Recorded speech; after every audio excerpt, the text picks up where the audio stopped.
It's Saturday morning, and my sister and I put on our tackle football gear.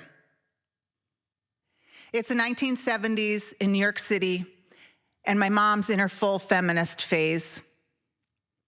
Our football pants are so tight, we have to lie on the bed to yank them on. We wake those mornings with a kind of sick feeling in our stomach, a dread, really. Downstairs, we kiss our parents goodbye and climb into the van to sit thigh to thigh with the boys. Our mom actually had to talk us onto the team. I'm 9, my sister Jenny is 8, and we played for years in the Pee Wee League. But now the boys have gone on to play tackle football, and my mom signs us up, and the coach says, no way, they're girls, they're gonna get hurt, and they need special protective gear. Well, a few phone calls later, finally, my mom says it's actually against the law not to let them on the team, with Title IX having been passed, and reluctantly, we're allowed to join. On the van, the stuffing explodes from the vinyl seat covers, and the boys insult us. One cranes his head back and sneers, "You two look like boys." Jenny is cowering behind me. That night, I tell my mom about it. I tell her in a tough way. I try to feel tough, that's what she wants. She coaches us to talk back. Here's what you do. Whatever they say it back to them twice and at the top of your lungs. Next time, we're passing a billboard. There's a tall woman in a yellow bikini, copper-toned suntan lotion ad. And Aiden, the quarterback, a skinny kid who's 5 inches shorter than me, he leans back and sneers and says, "Bet you never wear a bikini like that." So I spit back, "Bet you never wear a bikini like that. Bet you never wear a bikini like that, scumbag." And I feel very proud that I thought to add scumbag at the end. Aiden looks a bit shocked. And the great thing is, the insults taper off after that. Out on the football field, there are lines and rules, and we pull up our striped tube socks and learn to play football. My sister, Jenny, is a running back. She has always been fast, and what I love is to watch her run down the field, cradling the ball in her arms into the end zone for another touchdown. She's our top scorer, and she's my sister. I'm a linebacker, and I learned how to tackle. Tackling really is like a big hug.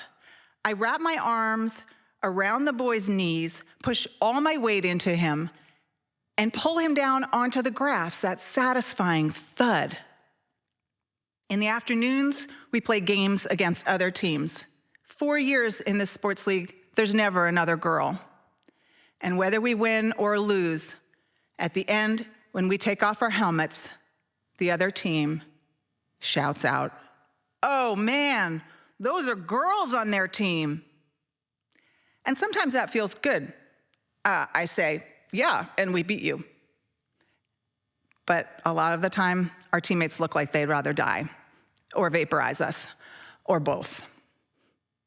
There was one time, Mark, who's one of the kind ones, I just had a feeling. On the way back to the van, he said, "Nice game out there." It was so different than school.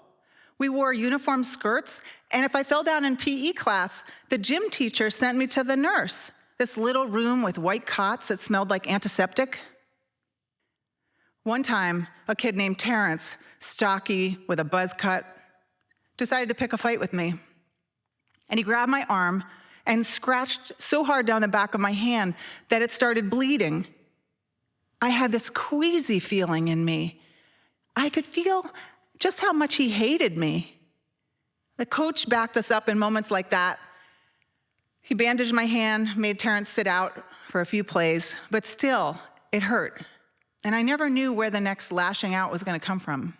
In a couple years, the boys started boasting that their girlfriends were watching from the sidelines during the afternoon games. It was probably their sisters. I remember one time it was drizzling, and my hands were red and raw, and I see a girl under an umbrella. She's got on a pink sweater. It looks like cotton candy. And she looks so warm and cozy, nothing to prove to anyone. Still, I did like the feeling when I could tackle a boy with the ball before he got to the end zone. That satisfying thump on the grass. And our mom had said 100 times, who wants to be a beauty queen standing around? She is going nowhere.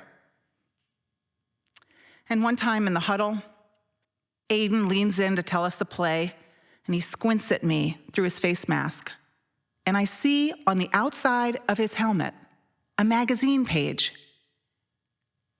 It's taped with Scotch tape, and it has a woman on it who's naked, busty, full color.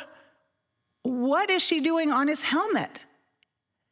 And then I realize it's for me.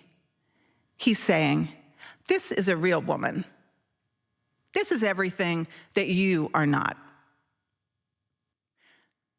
By now, I understand what fear can do, how it twists people up into meanness and cruelty. After 4 years of this, I know how it feels to be an outsider, to be seen always as an intruder. Now I'm a mom, and it's my turn. One of my proudest moments came watching our son on the soccer field. He's 8 years old, and when a player got hit really hard, knocked down on the ground, and is crying, and everyone's waiting for the coach to come out, our son heads right over to stand beside him to make sure that he doesn't feel alone. Ever since those football years, I've noticed people who are left out.